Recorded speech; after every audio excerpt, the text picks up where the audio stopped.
शुक्रिया जी। देखिए जी, तहज़ीबों को ज़िंदा रखने के लिए कल्चर डे मनाना, बल्कि सिर्फ साल में एक दफ़ा मनाना नहीं, कई दफ़ा मनाना मैं समझता हूँ कि बहुत ज़रूरी है।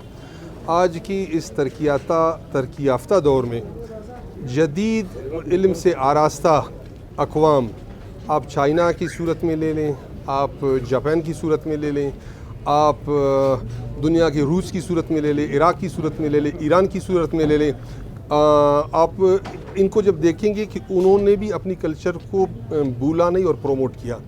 और मैं समझता हूँ आप इंडिया में जाएं, आप इंडिया में भी वो अपनी ज़बानों को उन्होंने नहीं भूला, अपनी ड्रेस को नहीं भूला। और मैं समझता हूँ कि कल्चर दो हवालों से जाना जाता है।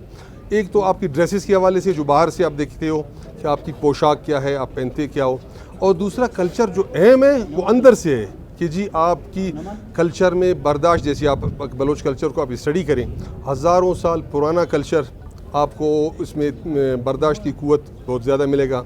आपको मेहर, जो आप दोस्ती कहते हो, उसका आपको बहुत ज़्यादा मिलेगा। हमसाये से बेहतरीन ताल्लुक़ आपको बहुत मिलेगा। बहादुरी की दास्तान आपको बहुत मिलेगा। अपनी बात पे सच रहना आपको बहुत मिलेगा। दोस्ती में बहुत आगे गुजर जाना, और अगर दुश्मनी करना उस पर भी आपको उसकी कल्चर में भी मिलेगा। तो मैं समझता हूँ कि आपको अपनी कल्चर की अच्छाइयों को ख़ुसूसन आपको, और ख़ासकर ज़बान, देखिए जी, जैसी एक कॉल है उसका, आप चाइना में एक कहावत है कि जी किसी कल्चर को ज़िंदा रखने के लिए उसका सबसे अहम टूल जो है उसकी ज़बान है।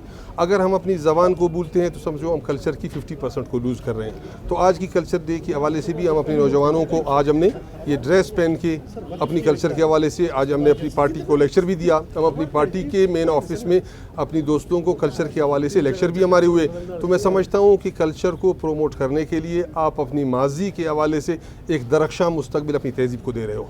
तो आने वाले सालों में इसी तरह इससे बढ़ के होगा या इससे कम होगा? मैं समझता हूँ, अगर आप देखिए जी पिछले सालों का आप हिसाब देख लें तो हमारी बलोच कल्चर के हवाले से मैं स्टूडेंट्सों को, मैं ख़ासकर नौजवानों को, उसमें बलोच स्टूडेंट ऑर्गेनाइजेशन और हमारी दूसरे जो नौजवानों के हवाले से उनको मैं खिराज तहसीन पेश करता हूँ कि आप जिस साल को भी देखें उसकी नेक्स्ट ईयर उन्होंने उससे बेहतर अंदाज में मनाया है। और आज भी अगर हम इन हालात में, इन मुश्किलात में, इसमें हम इस तरह से कल्चर डे मनाते हैं, मैं कहता हूँ कि ये खिराज तहसीन के काबिल है। Thank you.